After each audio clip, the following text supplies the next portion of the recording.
keessa akkamiin eegalee dhiibbaa malee fidee amma maalitti jira Guyyoo Waariyoo waa walitti qindeessa qaba. 4 months exactly since Ethiopia sent troops into Tigray province. Sadas barkum lamaaf diddama muummichi ministeera Itoophiyaa Dr. Abiy Ahmed namni badhaas Noobelii nageenya fudhachuun beesse faranjiilee miiloonotaan kuntaala tarata addunyaa jabjechisiis. Loltoonni TPLF kaampii waraan kaabana jalaalee lungantummaan irratti hojjetan yeesi gibgib juunta bagabbaabat gabteen duul gudda gamkaa biyyattii bobbaaseen dhukke irra kaas jechuun miidiyaa biyyaalessaa IBC irratti haariin dubbachuun nama rifachiis. Gaaree faashisti Abiy Ahmed lafteenna bobbaasee Tigraa bakka waala malee bakka biraan qabdi jechuun kadhaadate irra xurmee addibilis baasaan uummata Tigraa Dr. Dabratsiyoon Gabra Mikaa'el Gamisaatiin duuliya maana kubba miilaa tawwiin ilaalame eeggaluu nutti moon nulleen kaardii qarshii 500 waan qabni simuteenna cobsachuun daawwii waraanaatiif qopheesse. ይህንን ካዲ ጡት ነካሽ ኃይል ለማሳፈርና ለመደምሰስ አስፈላጊውን ሁሉ የምናደርግ መሆኑን እየገለጽ እነዚህ ካልተቀጠቀጡ እዛው ይቆይ ወራር ራያትስ በኢትዮጵያቲ ሁምናዳ ሞቱማ ናኖ ትግራይ ራያትስ በኤርትራቲ ፈድብልስ ባሳው መት ትግራይ ሁምናዳ ሞቱማ ናኖ አማራቲ ፍምልሻ ሞቱማ ናኖ ትግራይ ኢቢሲ ዋልታ ፋና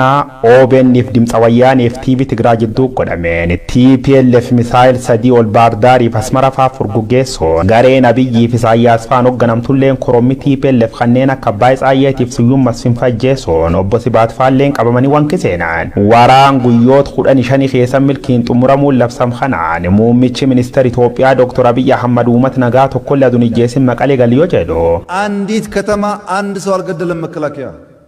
የማንም ሀገር ወታደር ቢሆን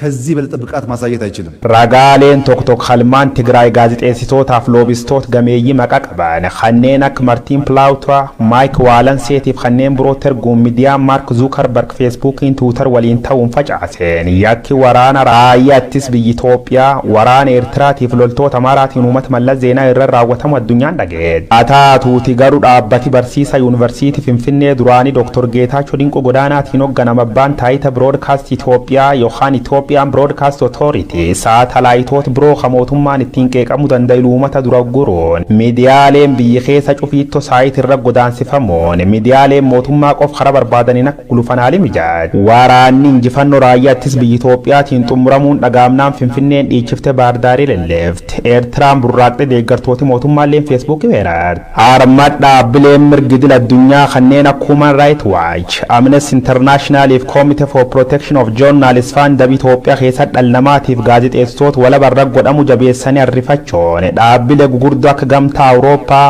dhaabbata mootummoota gamtoomaniitiif Ameerikaa faattimaan warri huncuf duuba dooleen bulin dhiibbaa mirga namooma hamtuun Tigraay kee jiraachuu waan dhageenyeef miidiyaalee wala baatiif akka harritti banamti cimsine gaafani jechuun mucaa Hamad Ali dheeraa bilbilaan wareersan sababa rakkoo nageenya namu seensisuun danda jechuun addunyaa mansiisu khayaalti gareen Dr. Abiy fi Isaayyaas Afaawwaar dhiibbaan itti jabaannaan miidiyaalee addunyaa torbaaf balbalsaaqoon isaanii waan osotti yaadamin godhan fakkaat ejjechaan jimlaalleen dheed maariyaam dingilaan loltu Eertiraateen warra jilamantaar turre raawwachuu gaazexeessituun Central Cable News yookaan CNN nima fi bigar TV bijooy baadaniin addunyaa dhageesse.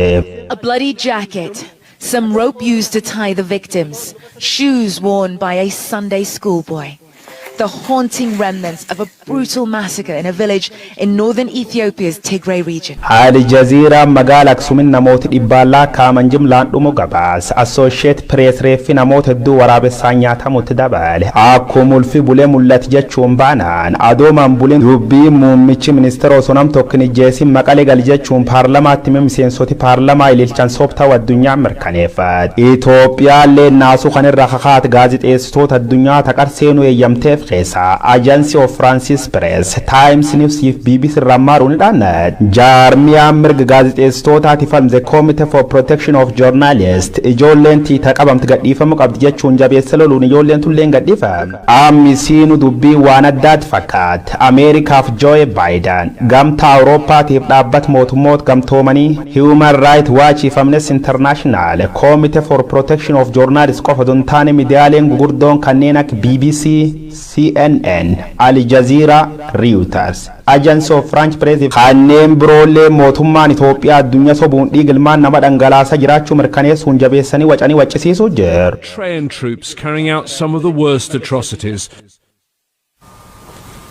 Daawwattoota oduuwwan sa'aatii kanaaf qabannee goolabneeti jirra. Oduuwwan sa'aatii kana akka isinitti mi'aan Abrahaam Birruuti waan daawwattaniif galatooma.